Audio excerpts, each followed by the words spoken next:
All right, we are good to go. I'm going to go ahead and get started. Welcome to the Charter Township of Meridian Zoning Board of Appeals meeting.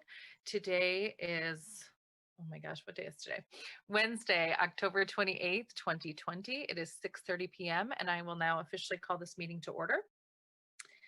Our first item on our agenda, is to approve our agenda. Do I have any motions here to approve our agenda? I have a motion from member Hendrickson, I'll second. second from member Wazinski. All right, and now I'm going to go to a roll call vote. This is to approve the agenda for this evening's meeting. Member Hendrickson, Yes. trustee Wazinski, Yes. member Field Foster, Yes. member Kulhanick, Yes. and the chair votes yes. All right. And second item is approval of the minutes from October 14th, 2020. Do I have a motion? Motion from trustee Wazinski? Motion to approve, I should say. And a second by member Hendrickson. Any discussion on the minutes? Anything that needs to be revised or corrected? As seen by any of our members? If not, I'm going to go ahead and go to a vote. This is to approve the minutes from October 14th, 2020. Member Hendrickson, Yes. trustee Wazinski, Yes. member Field Foster, Yes. member Kulhanick, Yes. and the chair votes yes. So the minutes are officially approved. All right, doesn't look like we have any communications to discuss tonight on our agenda or unfinished business. So we will move right on to new business. And that would be ZBA case number 20-10-28-1, 5937 Potter Street, 4090 Wabango Road, Okemos, Michigan, 48864. And with that, I'll turn it over to Mr. Chapman. Hi, everyone. I'm going to share my screen with you here.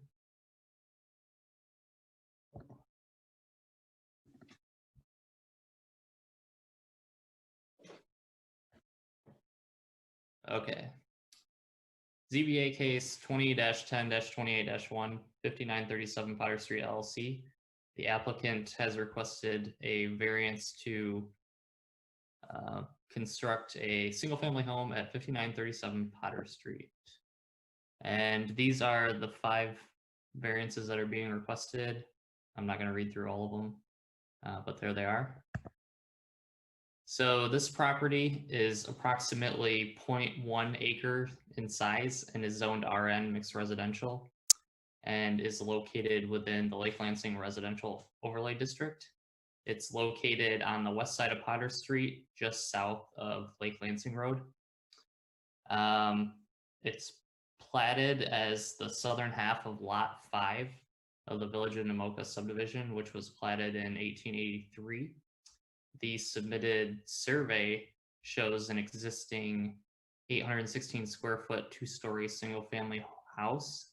And the submitted site plan shows a proposed 900 square foot single family home, driveway, and possibly detached garage. So this is a map of where it's located. Site plan of the proposed house and survey of the existing. So earlier this year, the Planning Commission initiated a rezoning to have the property rezoned from C1 commercial to RN mixed residential. This was approved by the Township Board at its meeting on September 1st. So under the previous C1 zoning, it was non-conforming.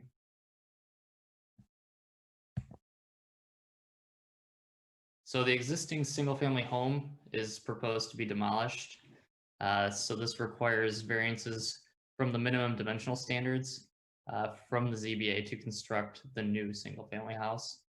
And based on the township inspection, it appears the structure is not salvageable because of extensive fire and water damage.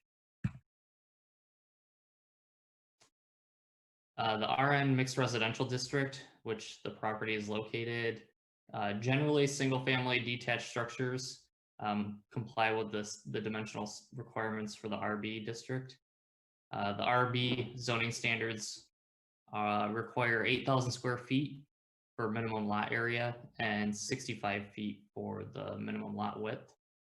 So this property has 4,356 square feet of lot area and 33 feet of lot width. So it doesn't meet those requirements of that single family parcels. So additionally, it's located in the Lake Lansing Overlay District, and this affords some relief from some of the standards of the underlying zoning district. So for lots of record that are prior to October 5th of 1960, the minimum lot width is 35 feet and lot area is 5,000 square feet.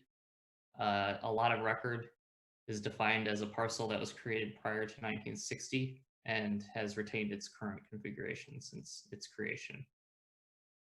So the zoning ordinance, like I said, provides measures of relief for those requirements. And based on assessing records dated from 1956, the site has been in the same configuration prior to 1960. So because it's below the overlay district standards, a variance of 644 square feet for lot area and 2 feet for lot width is needed in order to make this property a buildable lot. The new house is proposed to have the same 5-foot side yard setback as the existing house has.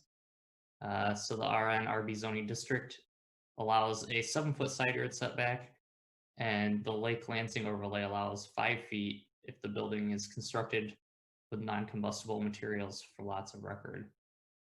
So the house will also have the same 15-foot front yard setback. The Lake Lansing overlay allows 20 feet, so a variance of 5 feet is requested. And this is just a table that shows the different variances that are requested. And here's a couple pictures. On the one side, the southwest, and looking northwest at the house, the west, and then looking southwest down the street. And that's all I have.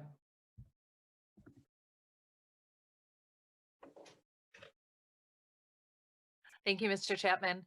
Is there a representative for the applicant that is here today that would like to speak on behalf of this variance request?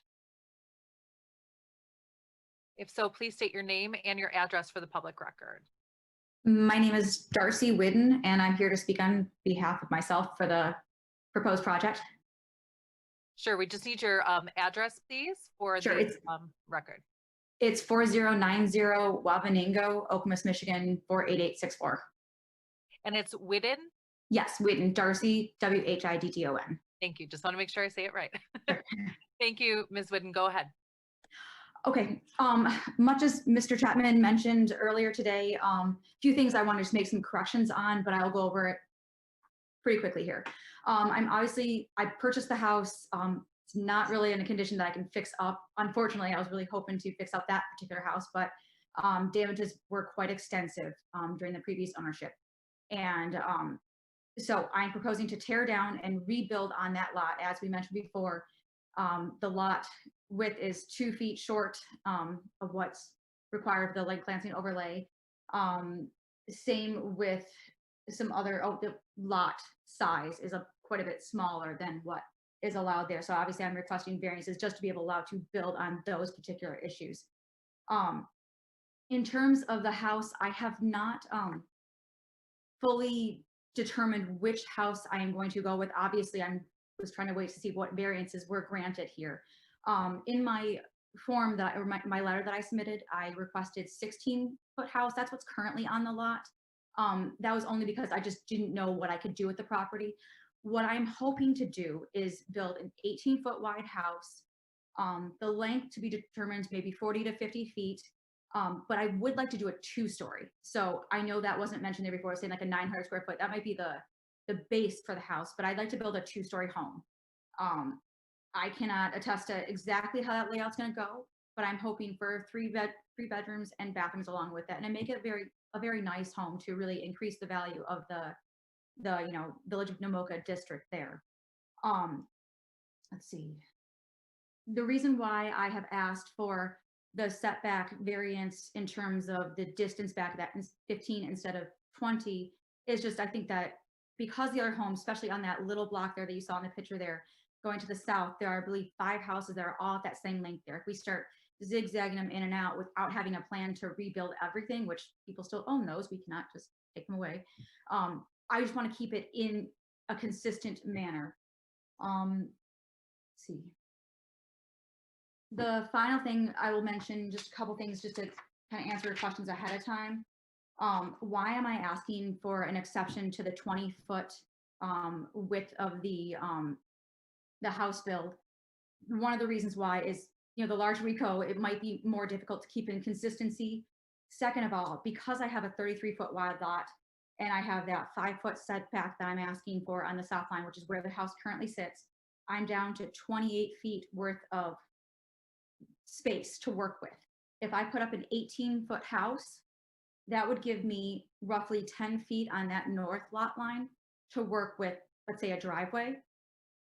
And that's assuming that I can get a 0 lot line driveway. And part of that reasoning for asking is I have rentals right now where I know that if you put in anything less than a 10-foot driveway, essentially, you park next to it, you drive past it, you are going to have doors opening, hitting houses. So that's why I'm asking also for the 0 lot line on the driveway. That way we can have a driveway put in there that is not going to interfere with the house, do damage. I personally don't believe that it's going to be a problem to build a 0 lot line there with the driveway. The fact that the lot right next to it was purchased, I don't know how many years ago, but solely for the purpose of adding a parking lot for the bluegill. There are trees there now. We, obviously those are not ours, but we're not affecting any other residential property. I'll tell you more about my research on driveways and cars, but I don't think you want to hear that just yet. Let's see. I think that covers most everything that I was going over, and I'd be more than happy to answer any questions. Thank you, Ms. Whidden. Yes, we will definitely, as we get into our board time here in a moment, reserve the right to ask you some questions. If you don't mind, stay close by your mute button there. And is there anyone else that would like to speak on this case this evening? I don't see anybody else. It doesn't look like in the attendees. I don't So, see anybody else in there either. okay. We could offer to allow people to dial in if you would choose to do so, 517-349-1232. And we can, of course, take comment by telephone. And you're right there, and there's no one in the attendee area but the people who are administering the meeting. Okay, great. We'll just give a couple moments there if anybody would like to call in to speak on behalf of this case.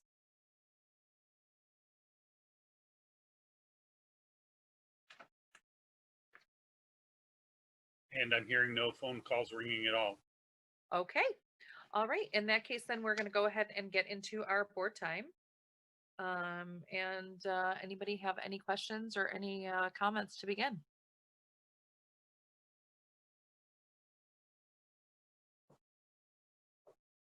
Trustee Wazinski, go ahead. Make sure I'm up here. I do have a couple questions for either Director Kieselbach or Mr. Chapman. So can you tell me why these lots were so small to begin with? Like, what happened pre-1960 that made these lots so entirely small? Well, they originally were platted at 66 feet in width.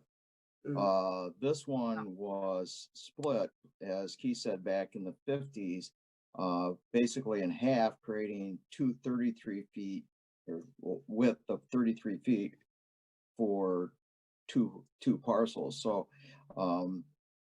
if they had remained in the same shape, even with today's RB zoning, they would have been in compliance. Okay. And it was zoned commercial, but there was residential that was built, correct? Right, when that C1 zoning was done for these properties, it made them non-conforming because single family residence is not allowed in C1. I know going through the Planning Commission and Township Board, this was talked about. There was at one time a group of houses in there that were rezoned back to residential from commercial. The owner of this property at that time was asked if they would like to have it rezoned, and he declined that, so they left it in C1, and it's the applicant who initiated the rezoning to residential to at least bring the house, the use of the property into compliance. Okay, and then I have a question regarding the proposed driveway. So currently it appears that there's a gravel type driveway that people are using. And is that in compliance? Keith was out on the site. I don't know if the Yeah, driveway- it's not much of a driveway that's there. It's maybe you could pull on and park one car, but it is like gravel and grass mixture, I guess. Do you Okay. have that, do you have that picture, Keith, that was in the? Yeah, give me packet? 1 second. Yeah, I can that'd be share great. it. That'd be helpful. I had a similar question, so that helps. Yeah.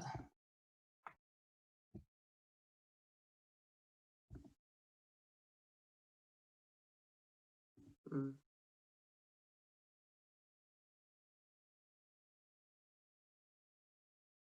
So And is looking that at- sorry.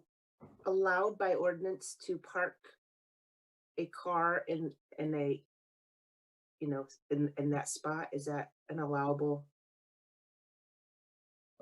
Parking would have to be on a hard surface, basically what our ordinance requires, so it'd have to be gravel, asphalt, or concrete. Okay. And then my last question is, so is there an ordinance on how wide a driveway must be? The hard surface of the driveway must be? No limit on or restrictions on the width. It's the setback from the property line, which is required to be 2 feet. Great. Thank you. That's all I have for now.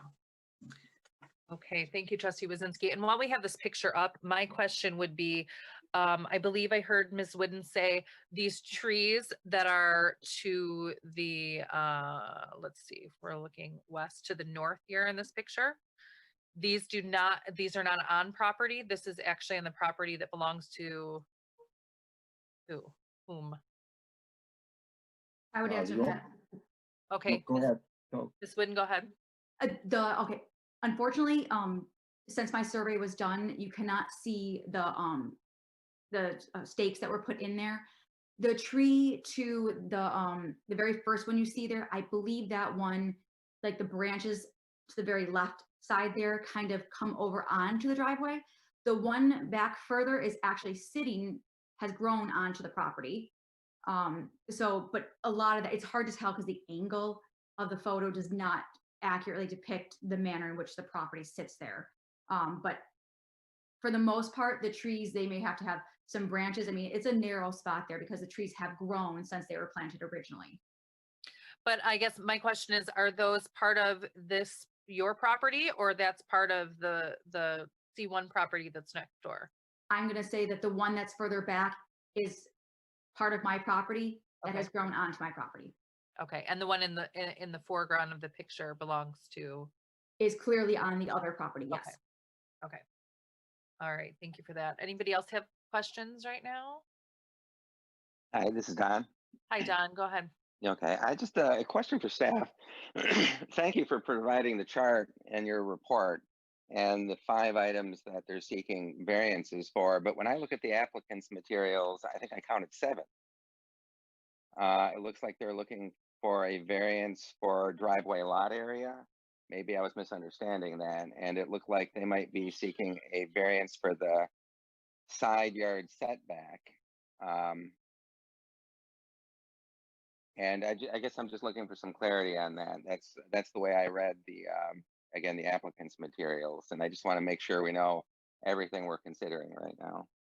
Yeah, so originally, when she applied, we didn't have the information regarding the configuration. Let me stop sharing my screen here. So we didn't know that the lot was in this configuration prior to the 1960. So we weren't sure if it was a lot of record or not. So once we found that information, those two variances were no longer needed. Okay.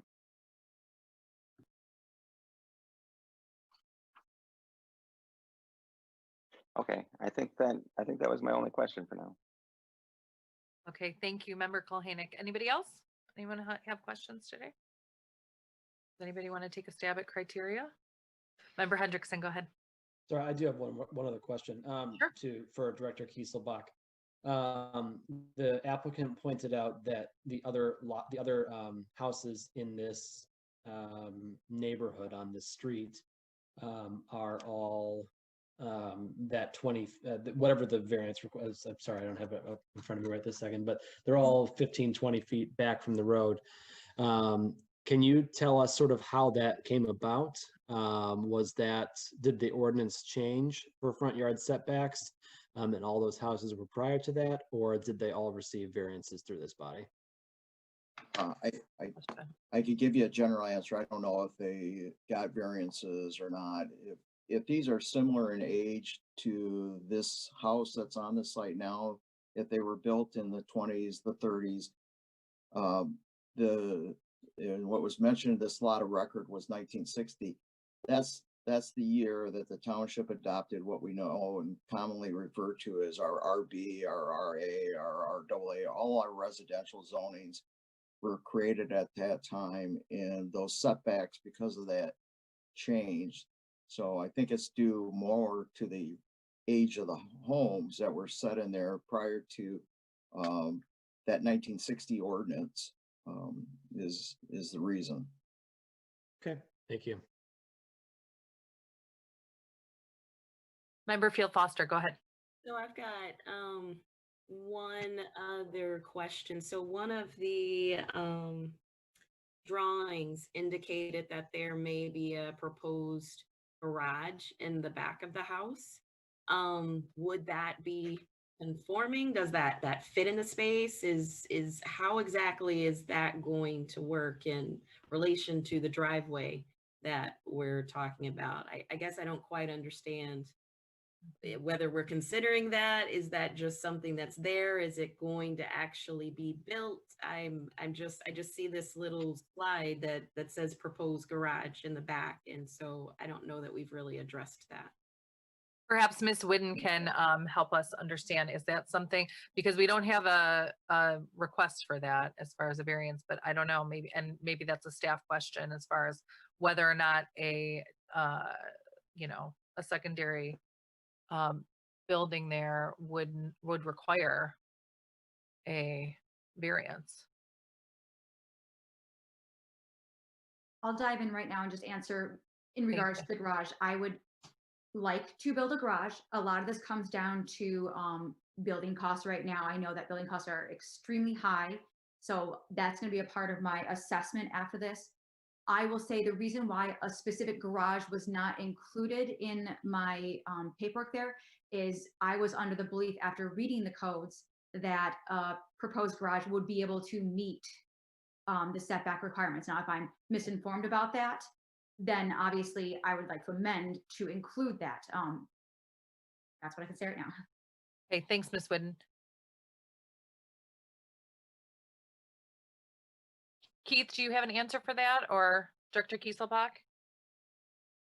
Yeah, I mean, depending on what size the applicant looks into, it seems like it would be feasible to have a garage, but without knowing an exact size, I can't really say too much. But I guess if we're playing the game of making some kind of future assessment here, that it is possible to build a structure there that's in conformance, that would not require a variance.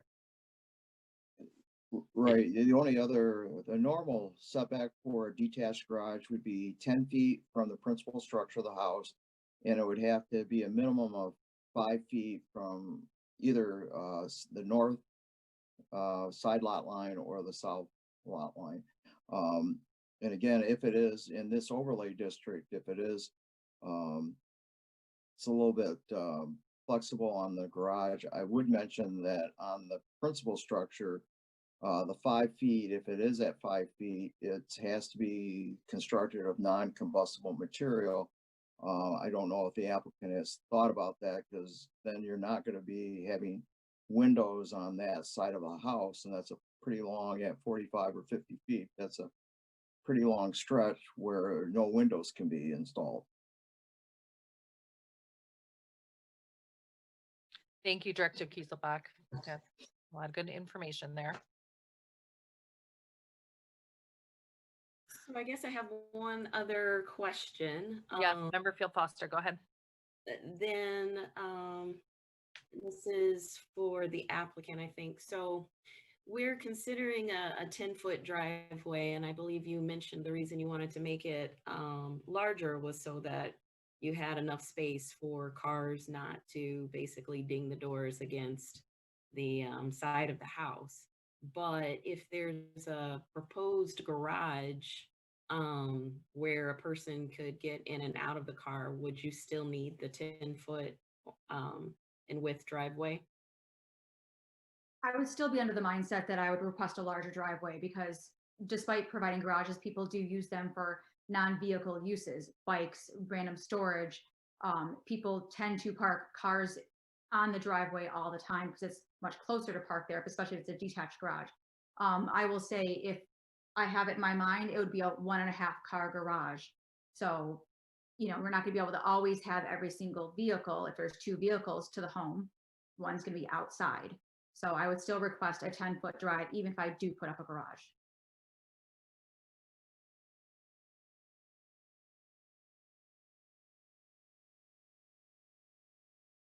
Okay. I do have a question, and I believe this is for staff as well. When we say that the township has deemed this property to be basically to be beyond repair, give me some more information about that, please. Is that basically saying that this property as it stands right now is not recommended to be repaired, but the recommendation rather would be to tear it down? Because I think that goes to what we're talking about as far as whether or not this lot can be used as a residential lot, would require it to have a home on it, which, you know, again, if this house needs to be torn down because it's just beyond repair, it would need to be, a home would need to be rebuilt on it. So Yeah. okay. I think the building inspector's feeling was that with the damage that had been done to the house, and due to the type of construction that was used to build this house, it would be more cost effective if it was torn down and rebuilt. Certainly that's up to the applicant's decision. They, you know, again, the zoning board of appeals doesn't look at financial issues, and they could spend any amount of money to try to repair the existing house. Okay. Thank you, Director Kieselbach. Anybody else have questions tonight? Discussion? Maybe a quick follow-up question is, and I apologize if somebody's already said this, is the house red tagged right now? This is Member Kulhanek. No, I don't believe it was. So as of right now, it's actually considered habitable. Well, without the necessary repairs, it wouldn't be habitable. Okay. I Thank just you. don't know. I don't know if the building inspector, and maybe the applicant knows, I don't know if the building inspector actually tagged the house as uninhabitable. According to my records and everything I've spoken to with the building department, no, it has not been red tagged. But as was mentioned, the style of build for this particular house would be, and I'm going to put it this way, from what I know about lumber shortages and everything like that, it's going to be almost impossible to rebuild this house or to save it the way it was built and to make it safe again. So what I'm looking to, the reason why I'm looking, and that's why I'm here asking for these variances, is because I want to build a safe house, not just, I mean, it's not even, I know you guys don't figure cost involved in it, but I want to make a safe house. And I think the best way to make a safe house is to build a new house. Thank you, Ms. Whidden. Do any of our members want to attempt our criteria? I think we're there, unless anybody else has any questions for staff or the applicant.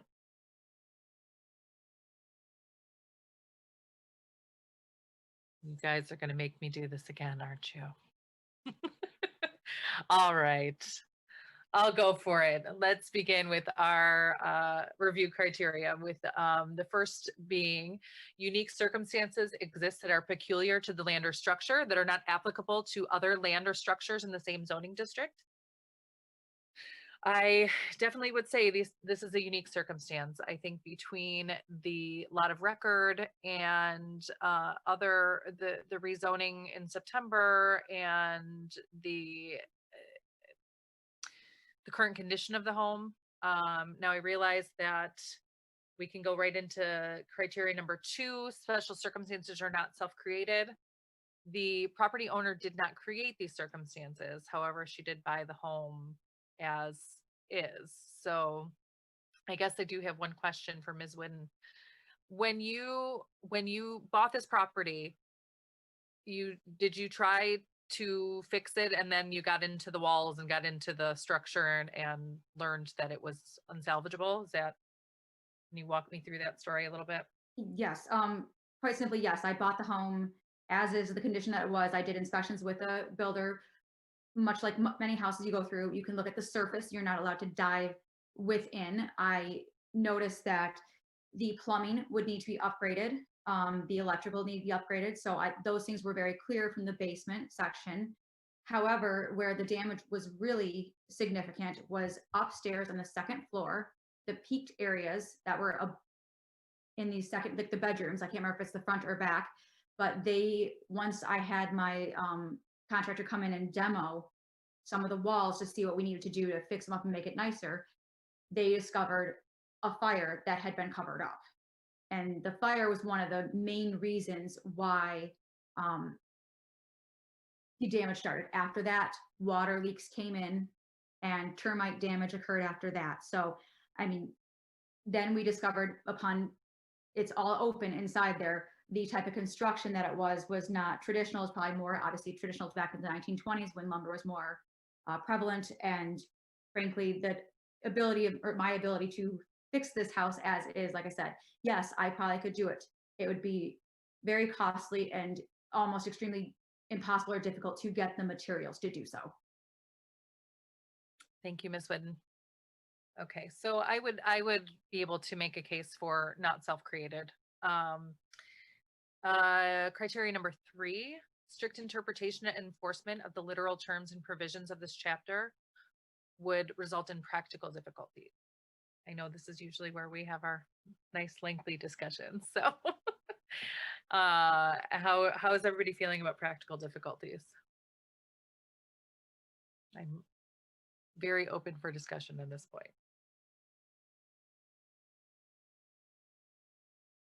I mean, I'll start with, we're at a point where the house is likely uninhabitable the way it is, and rebuilding it versus, so rebuilding it anyway, as it stands, and staff, correct me if I'm wrong, you still have several ways that it's non-conforming, even if they rebuild the structure as is. Is that correct?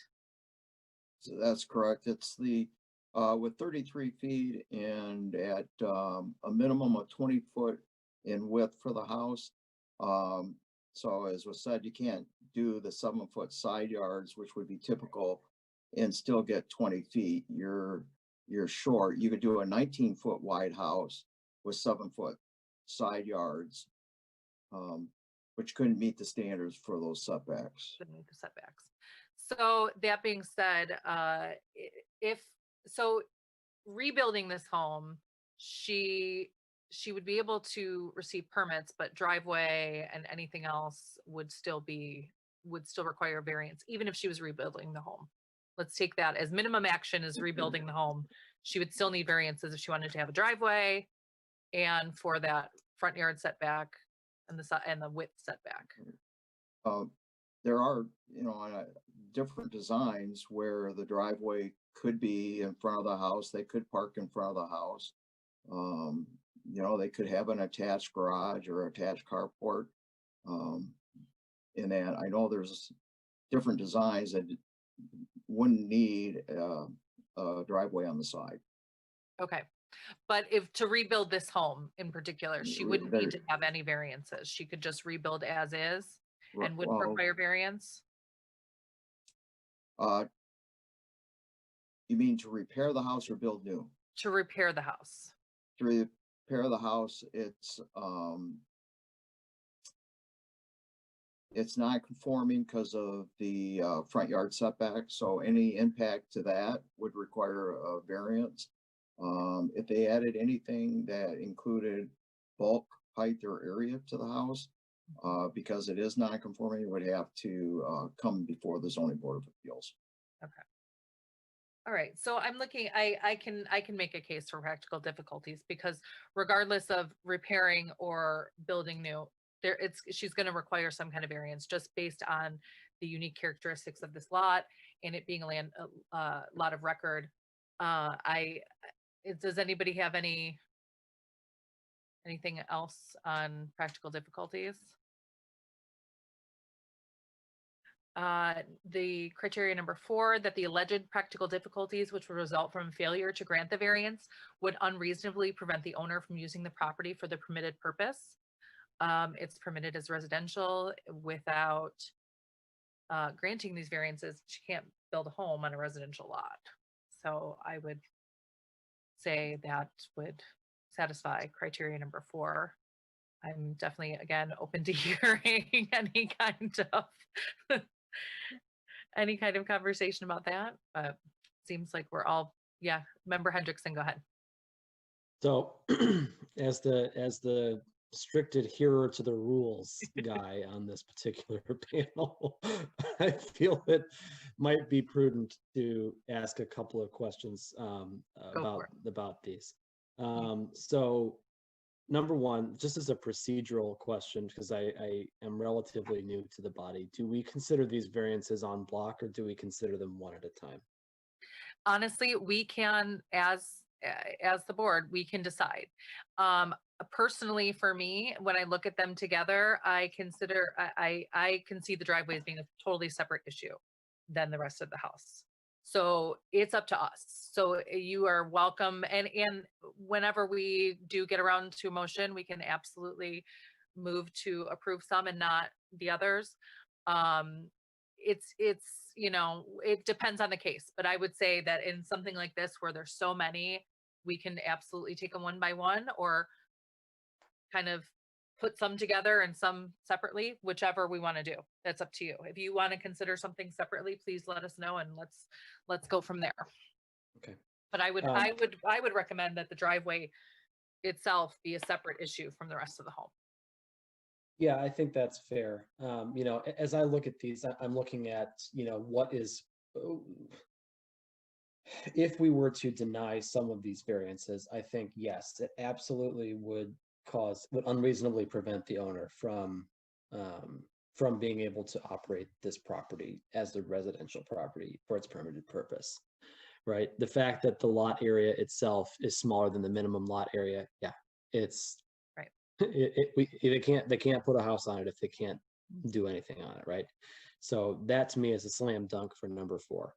For the lot width, you can't really change that either, right? You're given what you're given, and this is a relatively new property owner, so that also seems like, to leave that without granting the variance also seems like it would be make it unable to be used for its permitted purpose.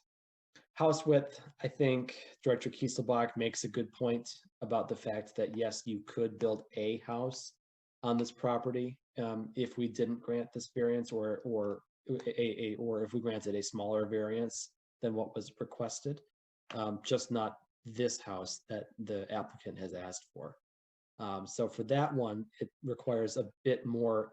It would require a bit more of a case to be made that a different house with a different configuration couldn't satisfy that for, at best, a smaller action taken to grant to be able to use this property for its permitted purpose. And I know I'm sort of getting ahead of myself on to other criteria here. Front yard setback. This one really has befuddled me because I want to enforce the rules, but I also don't want to negatively impact or alter the character of the neighborhood. And if all the homes are that close to the front, then I feel like we should try to be as consistent as possible in applying this. So I guess to summarize, I think we should talk about the driveway separately. I think given the inability to build on the property, if we don't grant the lot area and the lot width setbacks, that we should consider those. And for house width, I'd like to hear a little bit more from the applicant about why a 16-foot width and why not a 19-foot width. So I guess, and let me rephrase my question a little bit to be a little clearer to the applicant here. So let's just say, for the sake of hypothetical, that the Zoning Board of Appeals decides tonight that it cannot grant a variance on the driveway. Okay, if that's the case, could you reconfigure the property that you're looking to build to minimize the variance requested to allow for the side yard setbacks to be as small a variance as possible? So that 1 foot that Director Kieselbach mentioned. What I would say at this point, I'm willing to take my 16-foot request off the table because like I said, I picked that kind of arbitrarily just because it was currently a 16-foot house. I would really like to argue, if possible, for an 18-foot house. And the reason why that is sufficient space, there's a lot more options when it comes to creating that house. 19, yes, I can work with that, but the 18-foot house variance for a 2 foot from the 20 would allow me to do quite a bit for that lot, not overwhelm the lot. And like I said, I am trying to keep it as separate as possible. That would still allow for, even if you don't grant on the other side, the driveway variances that I requested, that would still give me sufficient to work with. Yes, could I work with 19? Yes, but I think it just poses more problems in the end. Whereas if you allowed me to go up to an 18-foot house, that would give lots of options for both the township to maintain the kind of looks and not have to grant as many variances necessarily, and it would allow me options as well. I think it'd be win-win. Thank you. That's all I'll have for now. Thank you, Member Hendrickson. I couldn't agree more with what you said. I do, the house width was something that I was still a little bit struggling with.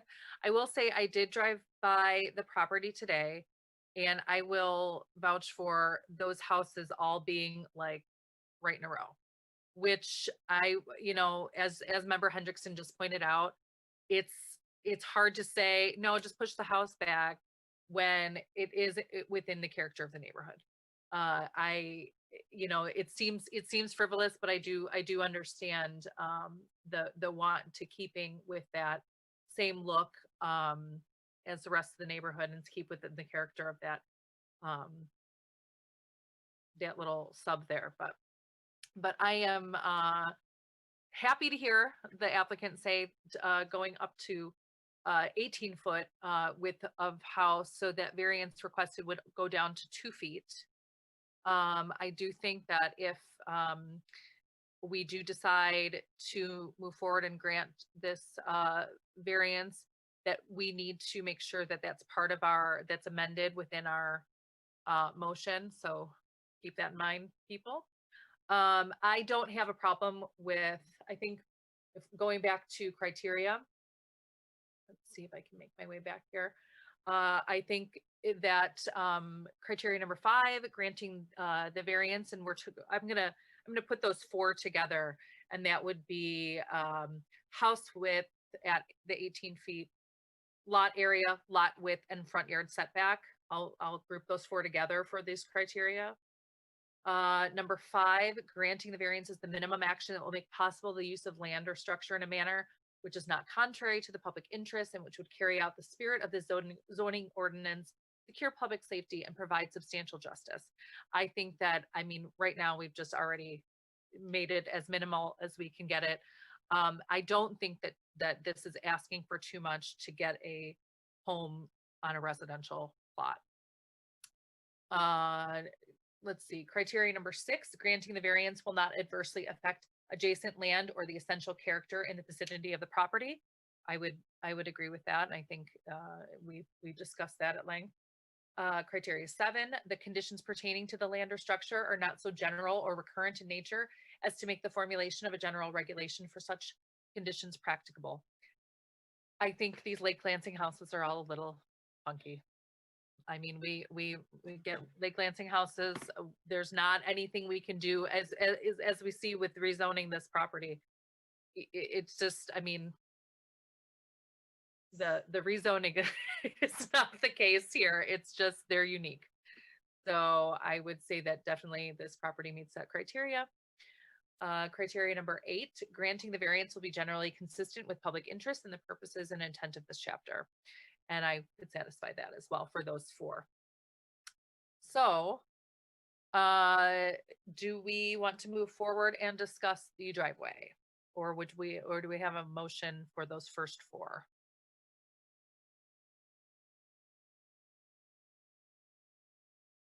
I'll be happy to make a motion on the first 4 if we want to consider those done and move on to the next thing.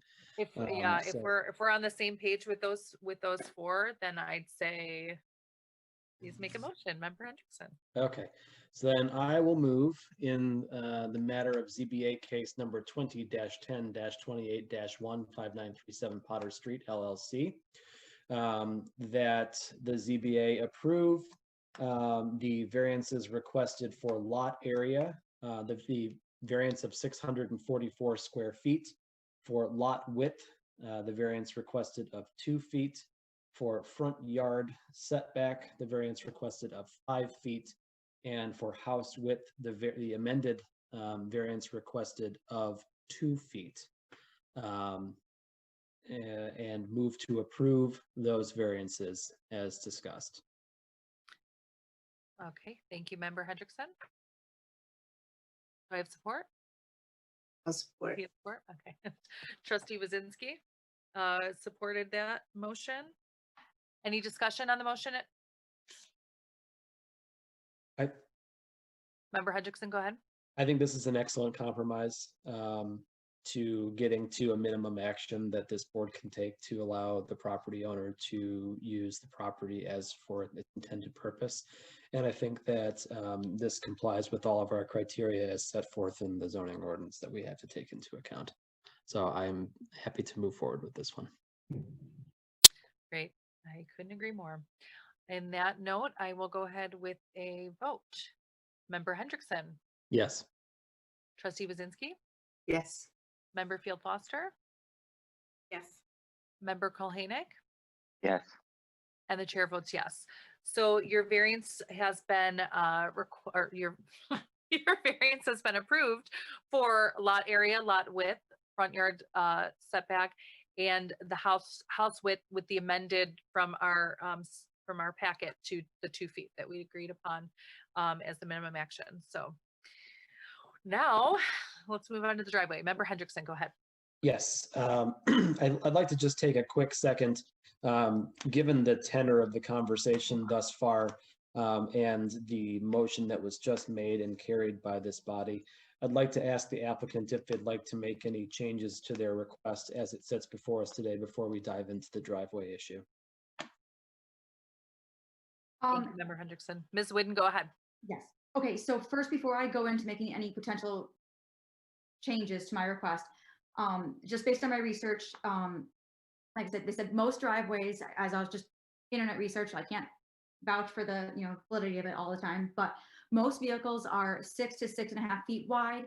They need about 2 feet door opening width to fully extend and not, hit something.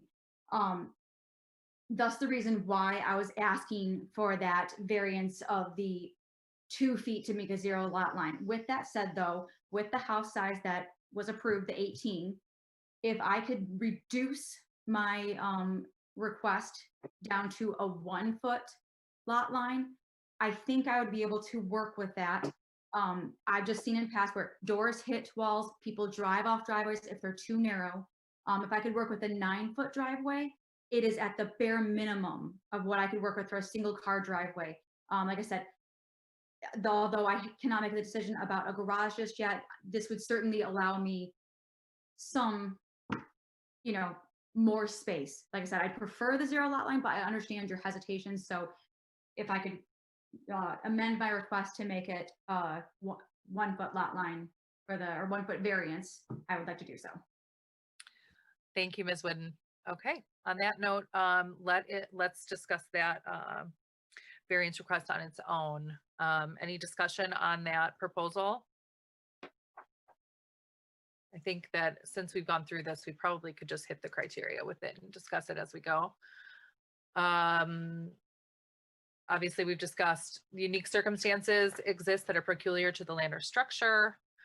I think that we could still, even with just as the driveway, can hit unique circumstances. Member Hendrickson, go ahead. Yeah, I think that there's some additional unique circumstances in this case when it comes to the driveway because it is abutting a commercial property, which is required by our ordinance to provide additional screening, which is why you see those trees there.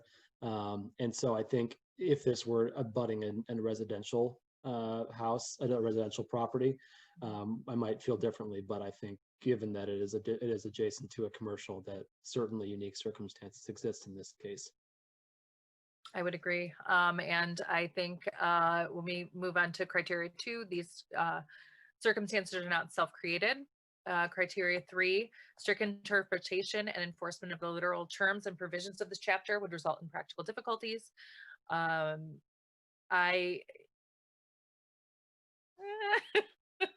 I think we could make a case both ways for this, either for or against. So I'm willing to hear from my fellow members here on how they're feeling about practical difficulties for this.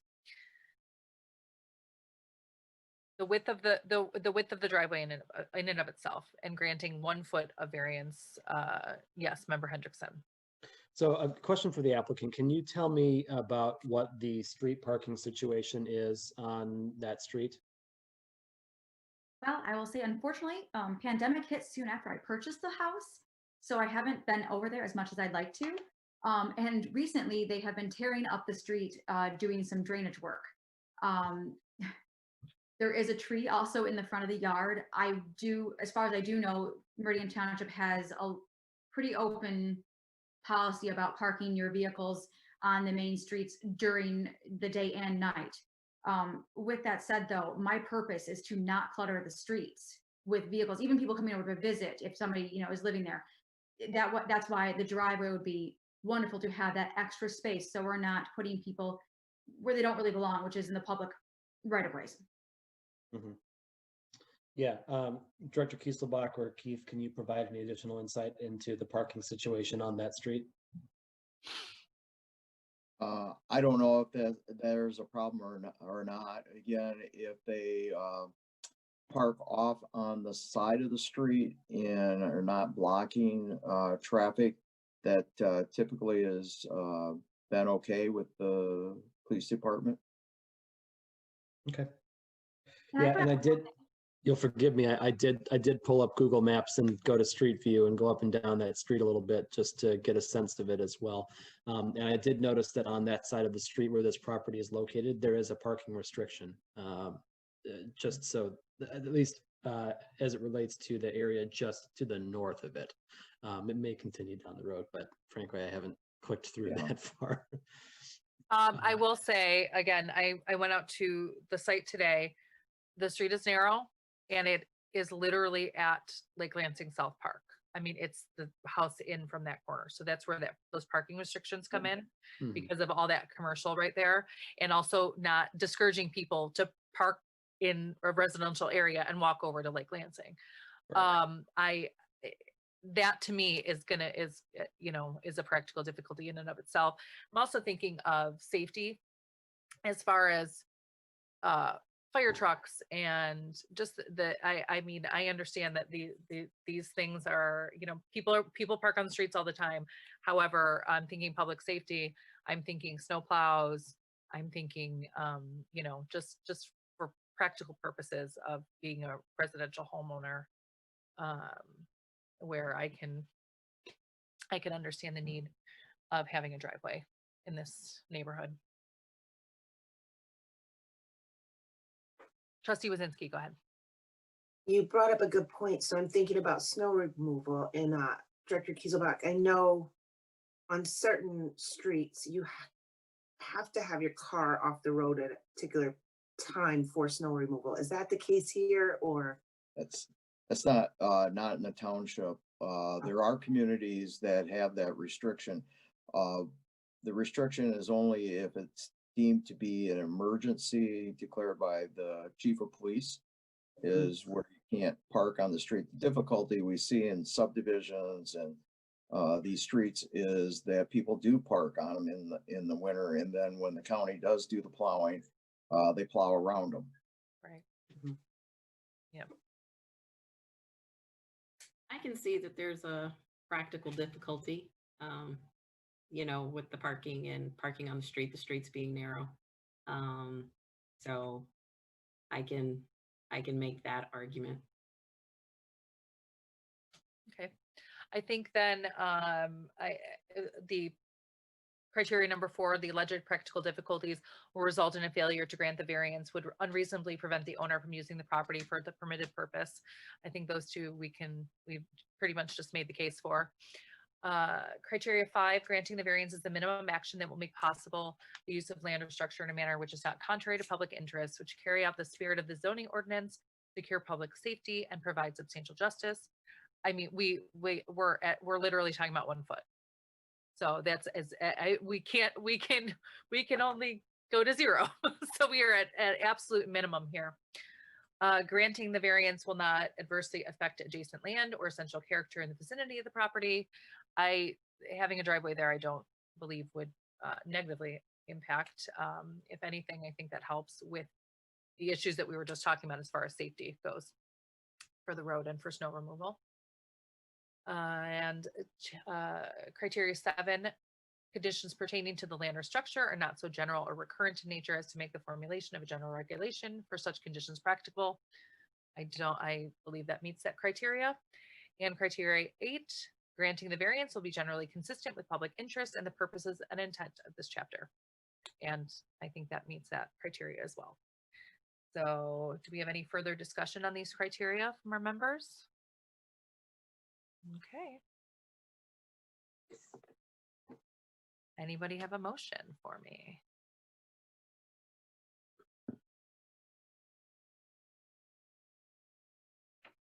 I'll do it. I'm just looking for it. That's okay. Trustee Wazinski. That's the problem that I keep having. when you scroll and you find the case number, let us know. We're here. I'm looking at the case. So I move to approve the variance for section 86-566. No driveway in a single family residential zone shall be located closer than 2 feet from the side or rear lot line. This is ZBA case 20-10-28-1 5937 Potter Street LLC 4090 Wabaningo, Okemos, Michigan 48864. Okay. You may want to include the 1 foot variance of 1 foot. As amended. As amended, yes. To a 1 foot variance. Support. Okay. Supported by member Hendrickson. Any discussion on the motion? I second it. Okay. Member Hendrickson, go ahead. Yeah, I'll just thank the applicant again for being fluid in their working with us as we try to come to a reasonable solution. I think, as we pointed out, this variance meets all of the criteria that we seek when we're looking to make hard decisions, and I'll look forward to supporting it. Fantastic. Okay, if there's no further discussion, I'm going to go to a vote. Member Hendrickson, Yes. Trustee Wazinski, Yes. Member Field Foster, Yes. Member Kulhanick, Yes. and the chair votes yes. So your variance request has been granted for the driveway setback for the 1 foot setback. Okay. I would like to thank you, Ms. Whidden, for being so, very flexible and for understanding this process and, for working with us. That we really appreciate that. Our goal is to get as minimal amounts of variances as possible. And obviously this is a unique circumstance. So we're glad to be able to satisfy those variance requests tonight. All right. Thank you very much again. Oh, absolutely. We wish you the best of luck with your home. All right, and let's see. Is there anybody? Where am I? Okay, it looks like the next thing on our agenda, since we have no more new business, is our 2021 meeting calendar. Yeah, real quick. I provided a resolution for everybody to look at that shows our meeting dates for 2021. I'm not sure if we're gonna have any more meetings the rest of the year, so I just want to make sure that you guys get this before then. As usual, 2 regular meetings each month. We don't have any work sessions planned, but the ZBA can add them if they want. All the meetings, 2nd and 4th Wednesday of each month. November and December, we only do 1 meeting for each month because of the holidays. But there weren't any conflicts with any holidays, so that's it. It looks great to me. Do you need a motion to approve this Yeah. calendar? Okay. I will make a motion to approve the 2021 meeting calendar as in our packet, the amended version that Yeah, Keith the would, amended. put in the second addition to the packet there. This is Don. I'll second that. Okay. Seconded by Member Kulhanick. And any discussion on the 2021 calendar? Member Hendrickson, go ahead. Yeah, sorry, this is a question for Keith, and maybe I'm just missing it somehow. You sent out an updated one to us via email prior to the meeting. Yeah. What changed on this? So I had at the top, they were held at the municipal building instead of being virtual. This meeting- Oh, okay, this got meeting it. is virtual, not. Got it. Okay, thank you. So that was my error. Okay, thanks a lot. Then great. Okay. All right. On that note, Member Hendrickson, Yes. Trustee Wazinski, Sorry, my daughter came in. Yes. that's okay. Member Field Foster. Yes. Member Kulhanick, Yes. and the chair votes yes. So we are all set for our 2021 calendar. And it looks like, I believe, now I'm missing my agenda. I think that's all we have for tonight. Is there anyone else that would like to speak? I can open the floor to public comment. If there's any public comment. We can, of course, take public comment at 517-349-1232 if anyone would care to make it. There is no one in the attendee area to raise their hands. So Okay. we'll pause for about 30 seconds to see if we have any incoming calls and then let you continue with your meeting. Thank you so much.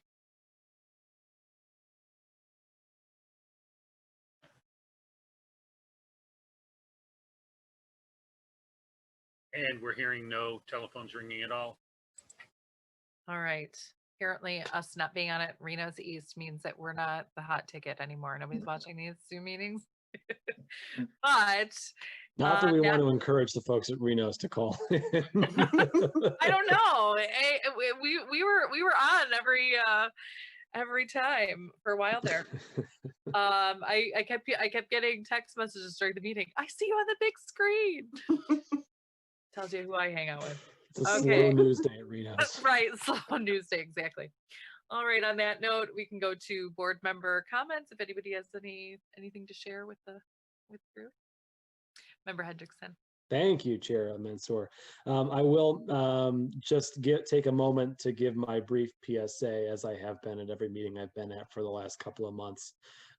Next Tuesday is Election Day, and we want to encourage everyone who is a qualified registered voter to get out and exercise their right to vote. Even if you're not a registered voter, you can still register to vote by going to your local clerk's office in person.